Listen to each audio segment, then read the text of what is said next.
Hey guys, guess what I'm doing? I'm having a party. Yeah, a pity party. A pity party. That's right. Guess what? I am having a pity party. And how many of you do the same thing daily? Woe is me. I can't stand my life. I'm 30 and older. I'm 40 and older. I'm 50 and older. I'm turning 25. Oh my gosh, I'm 18. All of these ages and categories and caps and comparisons that we put on ourselves on where we should be by now. And then something happens. We get utterly depressed if we're not where we think we need to be. Can I tell you something? There is greatness on the inside of you, okay? You are fearfully and wonderfully made by the Most High God.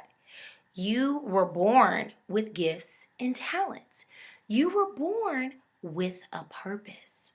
And so, guess what?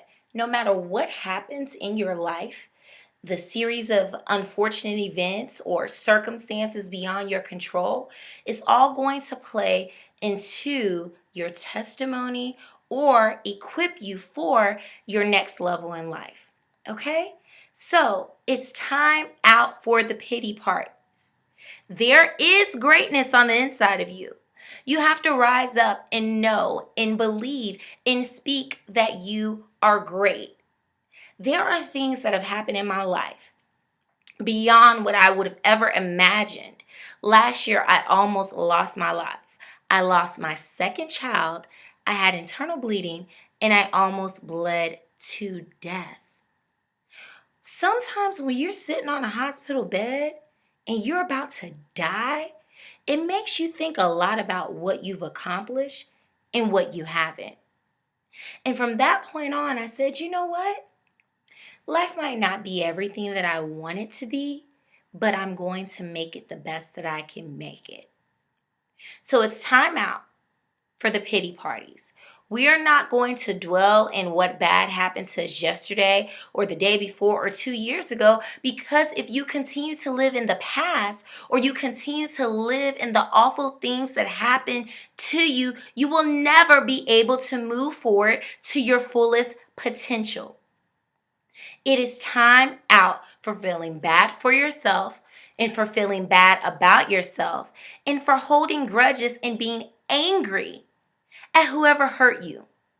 The most empowered you can ever be is when you begin to forgive not only others but yourself and let go.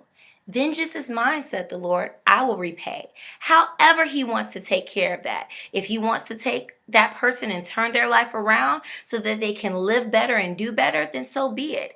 If he's going to allow that person to see the hurt and pain that they've caused, then so do it and so be it. But the purpose is that you are not in control of the circumstances that happen to you. But you are in control of the choices that you make and the things that you do. Now, if the mistakes you have made contribute to the current circumstances you are in and you are having a pity party, guess what it's time to do? It's time to take a break, pause, and do an evaluation. So the first thing I want you to do, your main action step is going to be, is to take time to evaluate.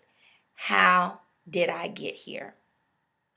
Think back over the things that you have been responsible for, your own mistakes, and the choices and paths that you have chosen to take to get you to where you are now. Whether it be taking out that $30,000 loan 10 years ago when you knew nothing about financial aid and going to college, whether it be up and leaving and moving to another state for a job that you thought was going to be a dream job and it turned out to be a nightmare.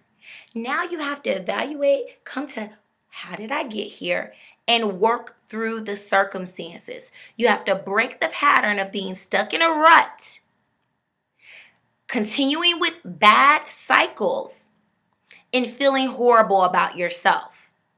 Start with that self-evaluation. Look at that person in the mirror.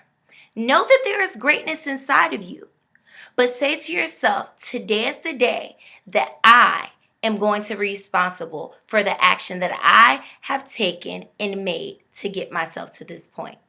And now I'm going to be responsible for the actions that I take and make to get myself out of this situation into a better place where I won't have to feel bad about myself, where I won't have a pity party, and where I am living my life on purpose and with purpose. Because guess what? God did give you a purpose in spite of what anyone says. In spite of whatever seed was planted in you long ago that you're not good enough and that you're not going to make it. Guess what? You are good enough and you are going to make it. It may be mama and daddy's fault for not having something set up for you. It may be that bully's fault for causing you to feel confused about yourself and your identity and feeling weak. Yeah, they may have contributed. It's very much so. But it's up to you. It's up to you to be more than a conqueror that you were created to be and to walk into your destiny. No better time than now. There's only one action that I want you to take. To evaluate, self-evaluate, write down everything that you feel may have caused you to make a wrong turn. And then I want you to write down viable solutions. Take time to actually pray about this and meditate so that you can hear clearly the answers that you need to move forward. And I'll leave you with this. Lean not to your own understanding, but in all your ways acknowledge Him, and He will direct your paths. This is Kisha Mack moving from thought to action so you can be empowered.